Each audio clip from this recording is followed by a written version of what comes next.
అన్నదాత అన్నదాత మీ అన్నదాత చెమటోడ్చి ఆహారాన్నందించే రైతన్నా అనునిత్యం నీ కండదండగా నిలిచే నేస్తం ఎవరన్నా అన్నదాత అన్నదాత మీ అన్నదాత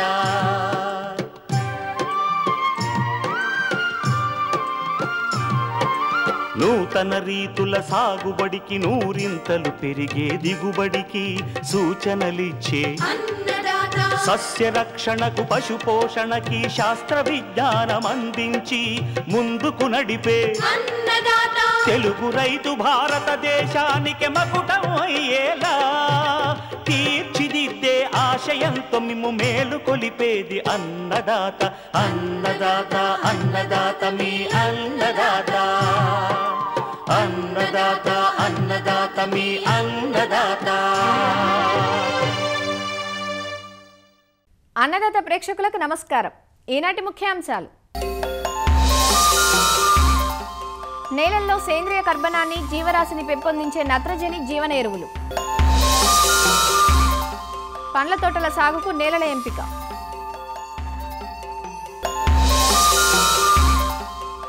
ఇంకా జై కిసాన్ వ్యవసాయ సమాచారం.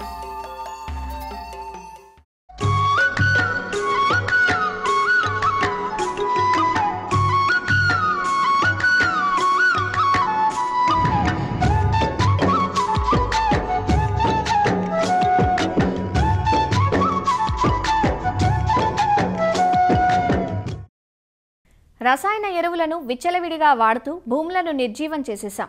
మనం సాగు చేస్తున్న భూముల్లో జీవం పెంచాలన్నా, సేంద్రియ కర్బనం పెంపొందించాలన్నా ప్రధాన భూమిక వహించేవి సేంద్రియ ఎరువులు. నేలల్లో సూక్ష్మజీవుల చర్యను, అలానే సేంద్రియ కర్బనాన్ని పెంపొందించేందుకు అద్భుతమైన మార్గం ఒకటుంది. అదేమిటో తెలుసా? జీవన ఎరువులను వాడటం. జీవన ఎరువుల్లో విలువైన సూక్ష్మరాశి ఉంటుంది. వీటిని ప్రయోగశాలల్లో ఉత్పత్తి చేస్తారు. జీవన ఎరువులు వాడటం వల్ల తక్కువ ఖర్చుతోనే నేల స్వభావాన్ని మార్చుకోవచ్చు. చాలామంది రైతులకు జీవన ఎరువుల వాడకంపై సరైన అవగాహన లేదు. ప్రస్తుతం మార్కెట్లో రకరకాల జీవన ఎరువులు అందుబాటులో ఉన్నాయి. అవేమిటో, ఎలా వాడుకోవాలో ప్రొఫెసర్ జయశంకర్ తెలంగాణ రాష్ట్ర వ్యవసాయ విశ్వవిద్యాలయం రాజేంద్ర నగర్లోని మైక్రోబయాలజీ విభాగం శాస్త్రవేత్త డాక్టర్ ఎస్ త్రివేణి నుంచి తెలుసుకుందాం. ప్రస్తుతం వ్యవసాయంలో జీవన ఎరువుల ప్రాముఖ్యత ఎంతైనా ఉంది. రైతు సోదరులు జీవన ఎరువులను వాడినట్లయితే రసాయన ఎరువులను 25% వరకు తగ్గించి భూమి యొక్క భౌతిక లక్షణాలను, నేల ఆరోగ్యాన్ని కాపాడుకోవచ్చు. జీవన ఎరువులు అనేవి బ్రతికున్న సూక్ష్మజీవులు. అవి మనం భూమిలో వేయడం వలన మన భూమిలో ఉన్న సేంద్రియ కర్బనం కానీ, మనం వేసిన పశువుల ఎరువుల నుంచి వచ్చిన పోషకాలు కానీ మొక్కలకు అందజేయబడి, అలాగే ఇంతకుముందు వేసిన రసాయన ఎరువులు కూడా మొక్క మంచిగా ఉపయోగించుకుని ఆరోగ్యకరంగా ఉంటుంది.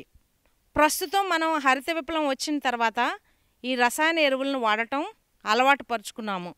కానీ తగిన మోతాదుల్లో కాకుండా ఈ రసాయన ఎరువులు అధికంగా వాడటం వలన భూమిలో ఉన్న మొక్కకు ఉపయోగకరమైన సూక్ష్మజీవుల సంఖ్య క్రమేపీ తగ్గిపోయి భూమిలో వివిధ రకాలైన రసాయన ఎరువులు, అలాగే రసాయన కలుపు మందులు ఎక్కువగా వేయడం వలన మొక్క ఆరోగ్యము, అలాగే నేల ఆరోగ్యము క్రమేపీ తగ్గిపోతుంది.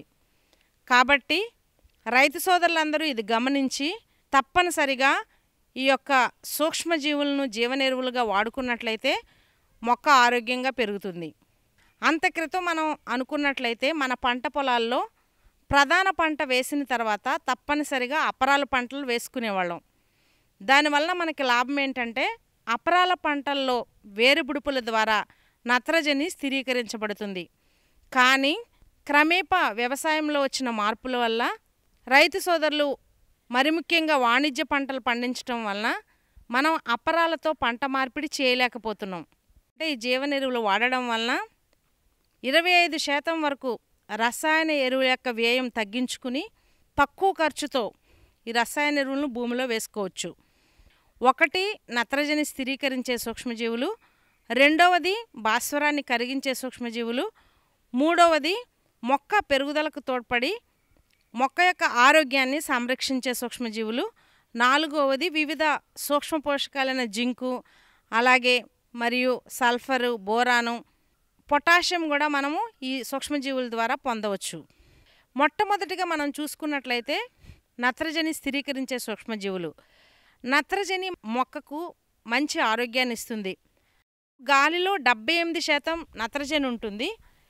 వాతావరణంలో ఉన్న ఈ 78% నత్రజని మొక్కలు ఉపయోగించుకోలేవు. కాబట్టి మనకు వేరుబుడుపుల్లో ఉన్న ఈ రైజోబియం కానీ, అలాగే మొక్కకు దగ్గరలో ఉండే అజిటోబ్యాక్టర్ కానీ, అజోస్పైరిలం అనే సూక్ష్మజీవులు గాలిలో ఉన్న 78% నత్రజనిని మొక్కలకు అందిస్తాయి.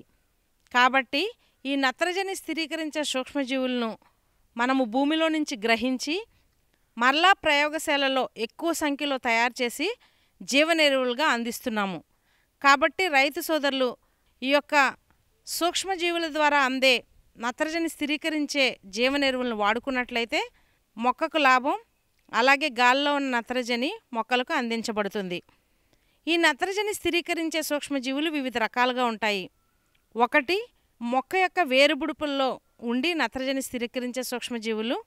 ఇంకొక రకం ఏంటంటే మొక్కతో ఎటువంటి సంబంధం లేకుండా ఈ యొక్క వేరుకు దగ్గరలో ఉండే సూక్ష్మజీవులను నత్రజని స్థిరీకరించే సూక్ష్మజీవులుగా వాడుకోవచ్చు.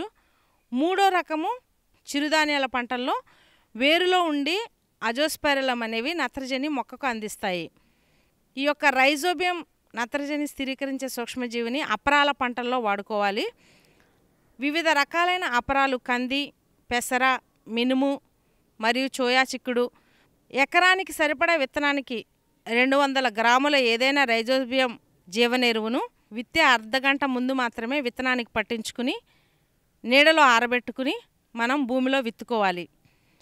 మనం ఈ నత్రజని స్థిరీకరించే సూక్ష్మజీవును మనం విత్తనానికి పట్టించుకునేటప్పుడు కొంచెం జిగురు పదార్థం కానీ, ఒకవేళ జిగురు లేని పక్షంలో 10% చక్కెర ద్రావణం కానీ లేకపోతే బెల్లం ద్రావణంతో కానీ ఈ జీవనెరువుని విత్తనానికి పట్టించి భూమిలో వేసుకోవాలి. వాణిజ్య పంటల్లో ఈ నత్రజని స్థిరీకరించే సూక్ష్మజీవిని వాడుకునేటప్పుడు భూమిలో చల్లుకోవటం ద్వారా కానీ విత్తన శుద్ధి ద్వారా కానీ వేసుకోవచ్చు. భూమిలో చల్లుకునే పద్ధతిలో ఎకరానికి 2 కేజీలు మనము 200 కిలోల పశువుల ఎరువులో కలుపుకుని మనం భూమిలో బ్రాడ్కాస్టింగ్ ద్వారా చల్లుకుని మనం విత్తనం వేసుకోవాలి. వరి పొలాల్లో ఈ నత్రజని స్థిరీకరించే సూక్ష్మజీవులను మనం వాడుకున్నట్లయితే ఇది నారు ముంచే పద్ధతి ద్వారా వాడుకోవాల్సి వస్తుంది. 1 కేజీ నత్రజని స్థిరీకరించే సూక్ష్మజీవి అజోస్పైరిలంను 10 లీటర్ల నీటిలో కలుపుకుని నారులు కట్టలుగా కట్టుకుని ఈ నారును 20 నిమిషాలు ఈ జీవనెరువుల ద్రావకంలో పెట్టుకుని ప్రధాన పొలంలో నాట్లు వేసుకున్నట్లయితే లాభం చేకూరుతుంది. ఈ విధంగా నత్రజని స్థిరీకరించే సూక్ష్మజీవులు వాడటం వలన 25% వరకు మనం రసాయనంగా వాడే యూరియాని తగ్గించుకోవచ్చు. అంతేకాకుండా భూమి యొక్క భౌతిక లక్షణాలు కూడా రోజురోజుకి పెంపొందుతాయి. జీవన ఎరువుల్లో నత్రజనిని స్థిరీకరించే ఎరువులైన రైజోబియం, అజిటోబ్యాక్టర్, అజోస్పైరిలం గురించి తెలుసుకున్నాం కదా. ఇక భాస్వరం కరిగించే జీవన ఎరువుల గురించి రేపటి అన్నదాతలో డాక్టర్ త్రివేణి నుంచే తెలుసుకుందాం.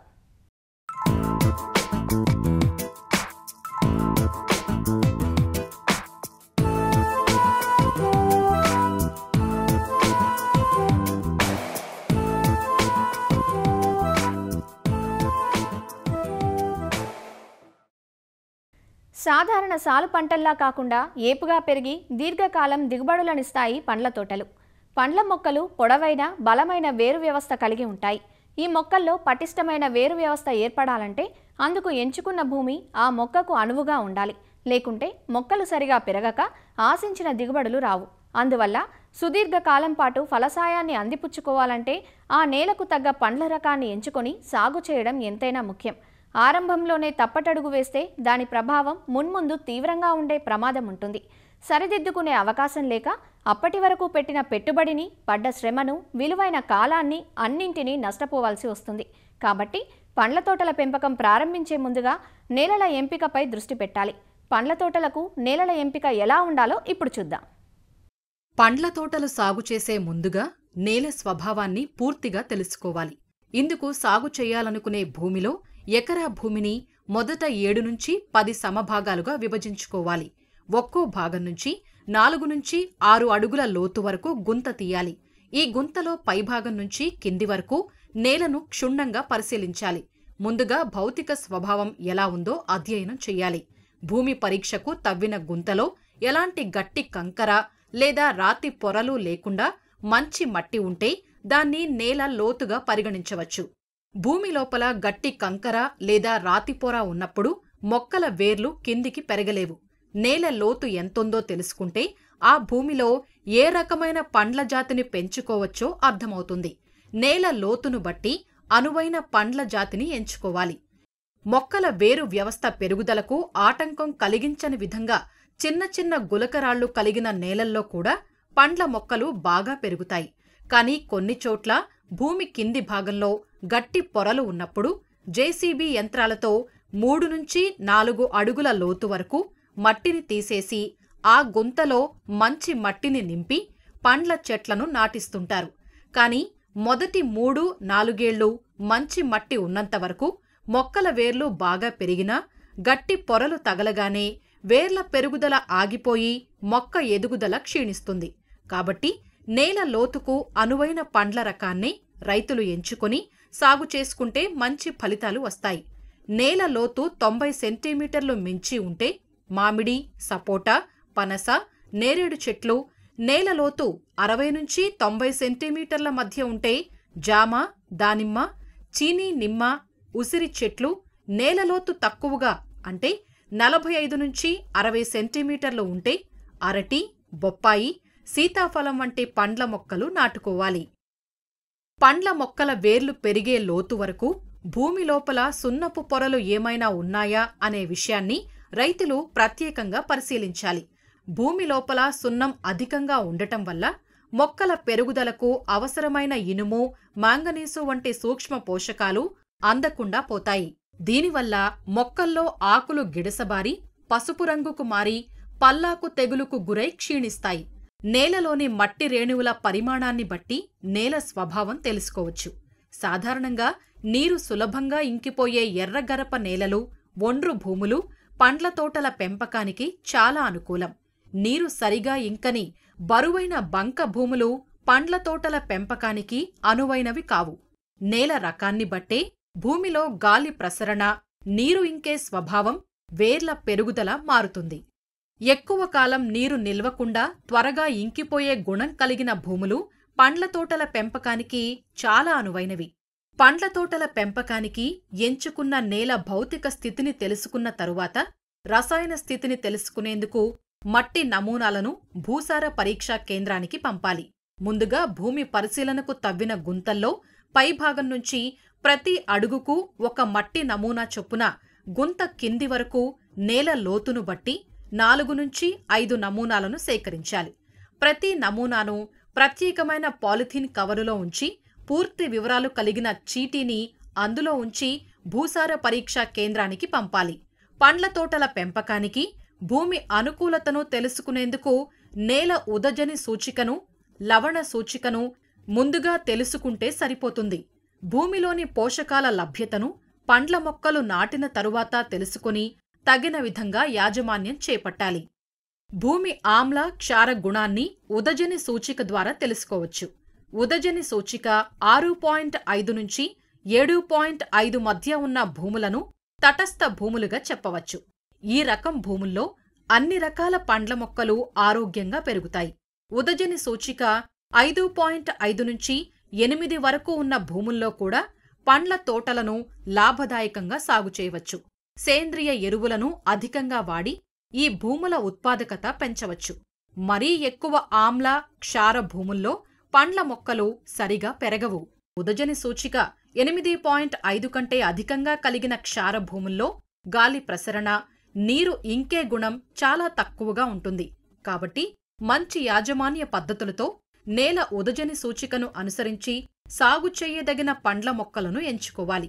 నేల ఉదజని సూచిక 5 నుంచి 7 మధ్య ఉంటే పనస, అనాస, 6.0 నుంచి 7.5 వరకుంటే మామిడి, చీనీ నిమ్మ, అరటి, జామ, అంజూర, బొప్పాయి, జీడి మామిడి, 7.5 నుంచి 8.5 వరకుంటే జామ, రేగు, దానిమ్మ, సపోటా, కొబ్బరి, ఖర్జూరం, చింత, ఉసిరి పండ్ల మొక్కలు నాటుకోవాలి.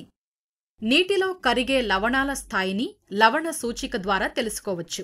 నీటిలో కరిగే లవణాలు భూమిలో ఒక పరిమితికి మించి ఉన్నప్పుడు మొక్కలకు హాని కలిగిస్తాయి. లవణ సూచిక ఎక్కువగా ఉన్న భూములను పాలచౌడు భూములుగా పరిగణిస్తారు. పాలచౌడు భూముల్లో చాలా వరకు పండ్ల మొక్కలు ఎదగవు. లవణ సూచిక 4 మిల్లీమోస్ సెంటీమీటర్ల కంటే తక్కువున్న భూముల్లో అన్ని రకాల పండ్ల జాతులు సాధారణంగా బాగా పెరుగుతాయి.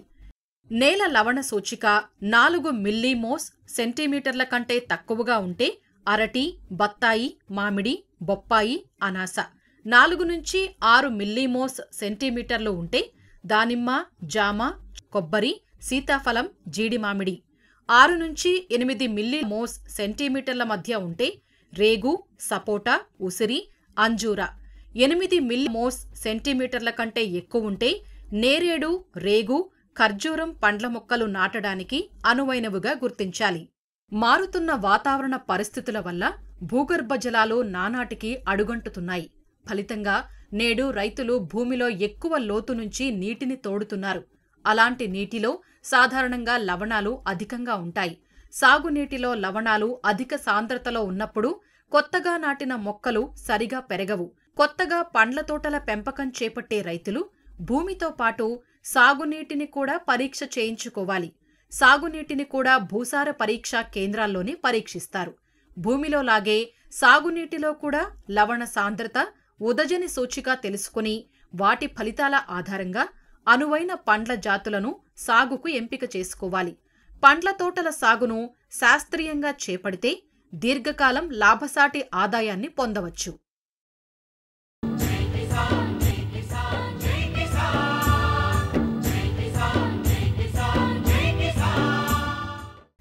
వ్యవసాయ సమాచారం ఇప్పుడు జై కిసాన్లో చూద్దాం.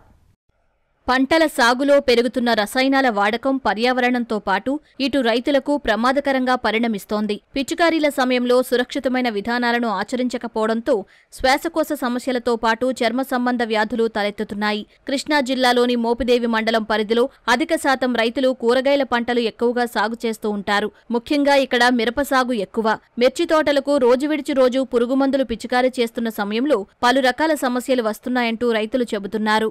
బాగా పిచికారీ చేస్తామని బాగా వాడతామండి మేము. ఈ వాడటం వల్ల నాకు స్కిన్ ఎలర్జీ వచ్చేసి కాళ్ళ మీద, ఈ చేతుల మీద, నడుము మీద ఈ మందు కొట్టాలన్నా, పిండి వేయాలన్నా బాగా ఇబ్బంది అవుతుందండి. గవర్నమెంట్ ప్రోత్సహించి సేంద్రీయ పద్ధతిలో వాళ్ళకి బెనిఫిట్లు ఇది ఉంటాయి, మీకు మందులు ఫ్రీగా ఇస్తాం, ఇవి ఇస్తామని చెప్పి గవర్నమెంట్ ప్రోత్సహిస్తే దాని మీద మళ్ళతాం. రావెప్లో భాగంగా ఆంగ్రూ విద్యార్థులు గ్రామాల్లో పర్యటించి రైతుల పొలాలను సందర్శించారు. రసాయనాల పిచికారీ సమయంలో రైతులు పాటించాల్సిన జాగ్రత్తలను వారికి తెలియజేస్తూ సురక్షిత విధానాలపై అవగాహన కల్పిస్తున్నారు. రైతులకు చెప్పేది ఏంటంటే, స్ప్రే చేసేటప్పుడు రికమెండెడ్ డోసేజ్ అంటే సిఫార్సు చేసిన మోతాదులోనే మందును కానీ నీటిని కానీ కలుపుకోవాలి. గాలి వ్యతిరేక దిశలో కొట్టుకోకూడదు. అలాగే మనము వాడిన కంటైనర్లు కానీ, బకెట్లు కానీ సబ్బుతో కానీ, డిటర్జెంట్తో కానీ క్లీన్ చేసుకోవాలి. ఇలా చేయడం వల్ల ముందుగా వాళ్ళకి చాలా ఆరోగ్య సమస్యలు అనేవి ఎదురవుతూ ఉంటాయి. దీనికి కారణంగా మనము నీట్గా ప్రికాషనరీ మెజర్స్ అనేవి చేసుకొని రైతులు ఎప్పుడైనా స్ప్రే చేసేటప్పుడు మాస్క్ని తప్పనిసరిగా ధరించాలి. అలాగే చేతులకు గ్లౌజుల్ని తొడుక్కొని స్ప్రే అనేది చేయాలి. ముఖ్యంగా మనం పురుగు మందులు పిచికారీ చేసేటప్పుడు మూతికి మాస్క్, చేతికి గ్లౌజులు, అలాగే దానికి సంబంధించిన సరైన దుస్తులు ధరించకపోవడం వల్ల ఆరోగ్య సంబంధిత సమస్యలు వస్తూ ఉంటాయి. ముఖ్యంగా నాడీ వ్యవస్థకి బాగా ప్రభావితం చేస్తుంది. శ్వాస వ్యవస్థ సమస్యలు కూడా మనం ఎదుర్కోవచ్చు. సరిగా అవగాహన లేకపోవడం వల్ల రైతులు కూడా వారిని సరిగా ధరించలేకపోతున్నారు. రావెప్లో భాగంగా ఆంగ్రూ అధ్యాపకులు మోపిదేవి మండలంలోని పలు గ్రామాలను సందర్శించారు. విద్యార్థులకు సాగుపై అవగాహన కల్పిస్తూ సమీపంలోని రైతులు పాటించాల్సిన సాగు సూచనలు, పిచికారీ విధానాలపై సూచనలు అందిస్తున్నారు. ఎన్ఎస్ఎస్ ప్రోగ్రామ్ భాగంగా స్టూడెంట్స్ తో పాటు అంటే రైతుల ఫీల్డ్స్ కి విజిట్ చేయడం జరిగింది. దీంట్లో భాగంగా మా స్టూడెంట్స్ మేము అబ్జర్వ్ చేస్తుంది ఏంటంటే, ఎలాంటి ప్రికాషనరీ మెజర్స్ తీసుకోకుండా స్ప్రే చేస్తూ ఉన్నారు. వాళ్ళు గ్లౌజెస్ వేసుకోవడం, లైక్ మాస్క్ పెట్టుకోవడం, పిచికారీ చేసే సమయంలో అట్లా మంచి దుస్తులు ధరించుకోవడం. ఇలాంటివి కొన్ని పలు రకాల కొంచెం అయినా ప్రికాషనరీ మెజర్స్ తీసుకుంటే కనుక వాళ్ళకి ఆరోగ్యం మెరుగుపడుతుంది. ఫీల్డ్ విజిట్స్లో మేము గమనించినప్పుడు రైతులు పెస్టిసైడ్స్ స్ప్రే చేసేటప్పుడు ఎటువంటి రక్షణ దుస్తులు కానీ, గ్లౌస్ కానీ, మాస్క్ కానీ, తర్వాత తల మీద కానీ లేకుండా స్ప్రే చేయడం మేము గమనించడం జరిగింది. అందువలన మేము ఒక సూచనలు ఇద్దాం అనుకుంటున్నాము. ఎందుకంటే ఇటువంటి రక్షణ దుస్తులు వాళ్ళకి లేకుండా చేసినట్లయితే వాళ్ళు చాలా అనారోగ్య సమస్యలు ఎదుర్కోవాల్సి వస్తుంది. వెంటనే తలనొప్పి, తర్వాత వాంతులు అవ్వడము, విపరీతంగా ఎక్స్పోజ్ అయినప్పుడు ఎలర్జీలు, చర్మం మీద ఎలర్జీలు రావడము, తర్వాత నర్వస్ సిస్టమ్ మీద వాటి ప్రభావం పడడము, ఇవన్నీ కూడా అనారోగ్య సమస్యలకి దారితీస్తాయి. అందువలన స్ప్రే చేసేటప్పుడు, పెస్టిసైడల్ స్ప్రేస్ చేసేటప్పుడు ఎప్పుడు కూడా రైతులందరూ కూడా రక్షణ దుస్తులు అంటే ప్రొటెక్టివ్ యాప్రాన్, తర్వాత గ్లౌస్, మాస్క్, తర్వాత హెడ్ కవర్ వేసుకొని చేయవలసిందిగా, కళ్ళు కూడా కవర్ చేసుకొని చేయవలసిందిగా విన్నవించుకుంటున్నాము. పురుగు మందులు కెమికల్స్ కాకుండా బయోపెస్టిసైడ్స్ కూడా ఉన్నాయి. సో అలాగా మనము కొన్ని సమగ్ర సస్యరక్షణ యాజమాన్య పద్ధతులు పాటిస్తూ పెస్టిసైడ్స్ విచక్షణ రహితంగా కాకుండా అవసరమైన మోతాదులో అవసరమైనప్పుడు మాత్రమే కొట్టుకుంటే బాగుంటుంది.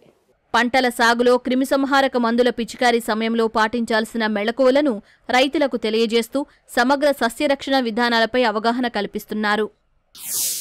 ప్రతి సీజన్లో ధాన్యం కొనుగోలు ప్రక్రియ ఆలస్యం కావడం, దళారులకు ధాన్యం అమ్మి నష్టపోవడం వంటివి సర్వసాధారణంగా జరుగుతుండేవి. ప్రస్తుతం సన్నాలకు బోనస్ ఇస్తుండడం, కొనుగోళ్లకు కావాల్సిన వసతులు కల్పించడం కారణంగా నిజామాబాద్ జిల్లా రైతులు ప్రభుత్వ కేంద్రాల్లో ధాన్యం అమ్మేందుకు మొగ్గు చూపుతున్నారు.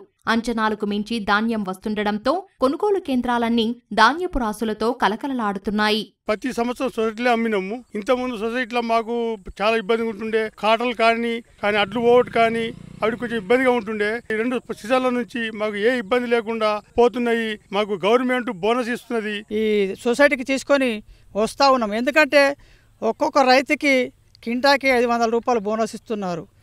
గతంలో మనకు వడ్లు అమ్ముకునే విధానంలో చాలా రకాల ఇబ్బందులు ఎదుర్కొన్నాము. వడ్లను తీసుకెళ్ళడానికి కావాల్సినటువంటి గిన్ని బ్యాగ్స్ లేకపోవడం కావచ్చు, లారీల కొరత కావచ్చు, అమ్మాలీల కొరత కావచ్చు, అనేక రకాల సమస్యల దృష్ట్యా ధరలకు అమ్ముకొని నష్టపోయాము. కానీ ఇప్పుడు ప్రస్తుతం ఉన్న పరిస్థితుల్లో రైతులకు కావాల్సినటువంటి అమ్మాలీల సంఖ్య కావచ్చు, లేదా గిన్ని బ్యాగుల సంఖ్య కావచ్చు, లేదా లారీల కొరత కావచ్చు, ఏదైనా అకాల వర్షం వచ్చినప్పుడు కూడా కావాల్సినటువంటి టార్పాలిన్ కవర్లు కూడా సిద్ధంగా ఉంచేదానికి కూడా ప్రయత్నం చేస్తున్నారు. జిల్లాల్లో మొత్తం 698 కొనుగోలు కేంద్రాలను ఏర్పాటు చేయాలని ప్రభుత్వం నిర్ణయించింది. ప్రస్తుతం 500 కేంద్రాల్లో కొనుగోళ్లు వేగవంతంగా జరుగుతున్నాయి. ఈ సీజన్లో మొత్తం 11 లక్షల మెట్రిక్ టన్నుల దిగుబడి వస్తుందని అంచనా వేసిన అధికారులు 8 లక్షల మెట్రిక్ టన్నులు సేకరించడానికి సిద్ధమయ్యారు. ఇప్పటికే కొంతమంది రైతుల నుంచి 2 లక్షల మెట్రిక్ టన్నుల ధాన్యాన్ని కొనుగోలు చేసినట్లు అధికారులు చెబుతున్నారు. క్వింటాల్ ధాన్యం ఏ గ్రేడ్ రకం 2300, సాధారణ రకం 2320 రూపాయలు మద్దతు ధరగా కేంద్రం ప్రకటించింది. మద్దతు ధరకు తోడు సన్నాలకు క్వింటాలకు 500 రూపాయలు బోనస్ వస్తుండటంతో రైతులు సన్నాలనే అధికంగా తీసుకొస్తున్నారు. 10 ఎకరాల వరిని సన్నాలు పండించాం. దొడ్డు పండించడానికి, సన్నాలు పండించడానికి ఒక ఎకరాకు 10,000 రూపాయల పెట్టుబడి అదనంగా అవుతుంది. కానీ గవర్నమెంట్ గత సీజన్ నుంచి రైతులకు కింటాకు 500 రూపాయలు బోనస్ ఇవ్వడం వల్ల ఇది రైతుకు చాలా మేలు జరుగుతుంది. గత సీజన్లో సగం మంది రైతులు దళారులకు అమ్ముకున్నారు ధాన్యం. కానీ ఈసారి మాత్రం రైతులందరూ ఐక్యతగా ఇక్కడే కొనుగోలు కేంద్రానికి తీసుకొచ్చి గవర్నమెంట్కే ధాన్యాన్ని అమ్మటానికి మొగ్గు చూపుతున్నారు. అదేవిధంగా రైతు నుంచి ఇంకొక విజ్ఞప్తి కూడా గవర్నమెంట్కి వేయదలుచుకున్నాం. గవర్నమెంట్ ఒక ఎకరానికి 32 క్వింటాల ధాన్యాన్ని తీసుకుంటుంది. కానీ ఇప్పుడు మనకు వచ్చినటువంటి వంగడాలలో అధిక దిగుబడులు వచ్చి దిగుబడి పెరిగింది. దాన్ని 35 క్వింటాలకు చేయమని గవర్నమెంట్కి విజ్ఞప్తి చేస్తున్నాం. ఈ అల్లిసాగర్ పరిధిలో నీరు పుష్కలంగా అంది 30 నుంచి 35 క్వింటాల వరి ధాన్యం వస్తూ ఉంది. మరి ఈ సంవత్సరం కూడా బోనస్ ఇస్తామని చెప్పి ప్రకటించడంతో సొసైటీ ద్వారా ఒడ్లు కూడా సకాలంలో బయటకు వెళ్తూ ఉన్నాయి. లారీల ద్వారా భారదాని కొరత కూడా లేదు, లారీలు కూడా వస్తున్నాయి. ప్రస్తుతానికైతే ఎటువంటి ఇబ్బంది లేదు. ఈ సొసైటీ పరిధిలో దగ్గర సుమారు 2000 ఎకరాలు వరి పైరు సేద్యం జరుగుతూ ఉంది. అందులో మొత్తము 100% సన్నాలే ఈసారి సాగుబడి జరిగింది. రైతులందరూ చాలా సంతోషంగా ఉన్నారు. కారణం ఏమిటంటే ఇంతకు ముందు దళారులోకి అమ్ముకొని కొద్దిగా నష్టపోయేవాళ్ళు. అటువంటిది ప్రతి గింజ కూడా గవర్నమెంట్ కొనడం, తర్వాత 500 రూపాయలు బోనస్ ఇవ్వడం, ఇదంతా రైతులు చాలా సంతోషంగా ఉన్నారు. పండించిన పంటను సొసైటీలు, మహిళా సంఘాల ఆధ్వర్యంలో నిర్వహిస్తున్న సర్కారు కేంద్రాల్లో విక్రయిస్తున్నారు. అయితే ఎకరాకు 32 క్వింటాలు కాకుండా 35 క్వింటాలు కొనుగోలు చేయాలని రైతులు కోరుతున్నారు. మరిన్ని విభిన్న అంశాలతో రేపటి అన్నదాతలో మళ్ళీ కలుసుకుందాం. నమస్కారం. అన్నదాతలు తమ సందేహాలు, సమస్యలను 1800-425-4085 టోల్ ఫ్రీ నెంబర్లో ఉదయం 10 గంటల నుంచి 11 గంటల మధ్య పని దినాలలో సంప్రదించగలరు. ఈ కార్యక్రమాన్ని యూట్యూబ్లో www.youtube.com/annadaata ETV లింక్ ద్వారా వీక్షించవచ్చు.